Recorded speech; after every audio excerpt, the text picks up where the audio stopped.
Man, there are tapes and tapes. The January 6th committee is set to begin public hearings in just a few weeks, and now we are learning, according to new reporting from Politico, that the committee has videotaped several of their depositions and interviews with key witnesses.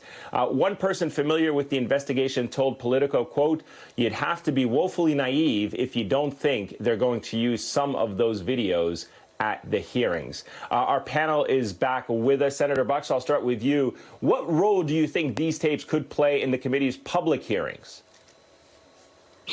As someone who was part of a lot of very interesting hearings, which we don't have time to go through, it's a walk down history lane, I could say that these tapes could be a game changer, because it's not somebody telling you what someone said. It's not reading from a text. It's actually seeing the person say the words or hearing the person say the words.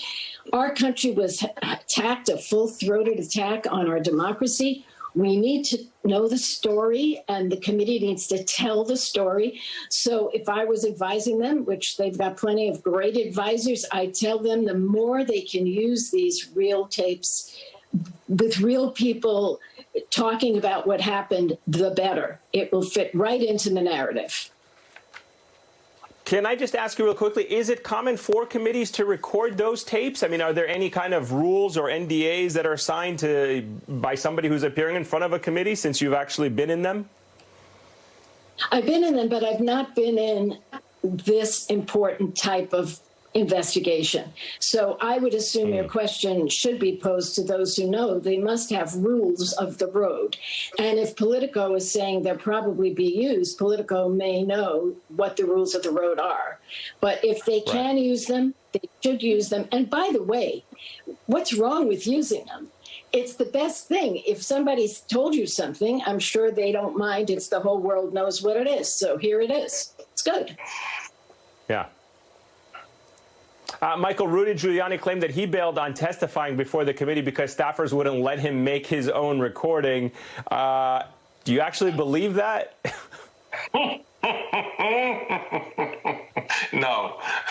No, Rudy is full of it as usual. No, I mean, particularly now that we know that they were recording them anyway. Why do we want you to use your own recording? We've got the tapes, baby. We're happy to play them. Look, these guys will look for any excuse not to appear. You know, my ingrown toenail is growing out of my other toenail. You know, it's just one of those things where you just sit there and you just wait for the lie excuse to show up. But this really presses the point about this commission at this point is, are you putting everything out there? And if you are, great. Then sit the American people down. Y'all grab your popcorn and watch and listen and fully appreciate and understand what happened on January 6th. And you know, whether they need Rudy or not remains to be seen. I suspect between Ivanka and Jared and a whole host of other folks, they've got enough pieces to connect dots and enough video to create sound that really fills out what happened on January 6th. Yeah, it's going to be must-see TV, no doubt about it, just to see how close our democracy came to being unraveled on that day.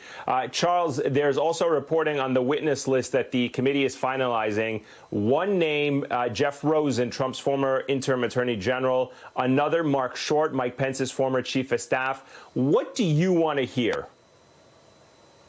So, you know, it's very interesting because as things have leaked out over the months and weeks, we have been reconfirmed in our absolute shock at how close we came to losing our democracy. And so for me, this hearings will likely add deeply to that understanding, but won't change the baseline understanding that I now know that this is what they were up to and that they got very, very, very close to achieving it. What I am most interested in is whether or not the panel lays out a case for referral, a criminal referral of someone among this group of people at the high end, not just the people who stormed into the Capitol, but at the high end of planning, whether there's a criminal referral that is sent to the Justice Department.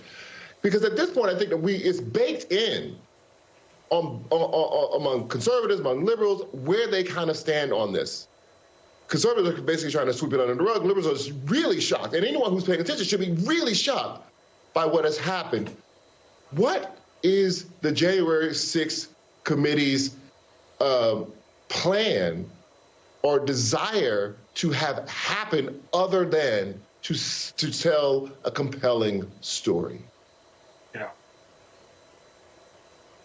Senator Boxer, this week we learned that emails from pro-Trump lawyer John Eastman, who spearheaded the plot to overturn the results of the election, showed that he was attempting to get Pennsylvania's GOP state legislators to certify an alternate slate of electors for Trump, even using the word cover. That was his word, to provide some cover to the Donald Trump campaign. Your reaction to that revelation? Well, I would say, what Charles said, a lot of this has leaked out. That has leaked out. It's stunning to me what the plan was. And again, as was said, how close they came to pulling it off.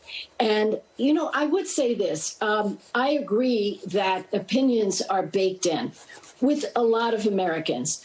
But I really hope that there's a whole group of Americans who kind of thought, well, maybe this, maybe that. They look at this. If this committee does a good job, and so far I think they have, and they tell the story of what happened and what could have happened to our democracy, maybe this is an opportunity to make this issue a huge issue in the next election, along with all of this replacement theory and all of these god-awful things. We need to let people know that the way our country works is we have all these documents, but who's sitting in the places of power? That makes all the difference in the world. And I agree with Michael, who said that very clearly.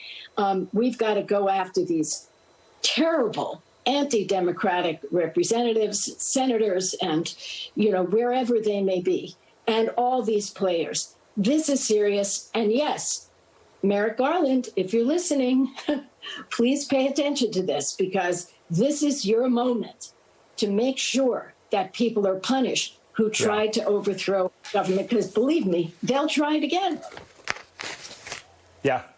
No doubt, all eyes are on Merrick Garland to see what he does, what happens with the Department of Justice. Barbara Boxer, Charles Blow, Michael Steele, thanks to the three of you for joining us tonight. Greatly appreciated your insight.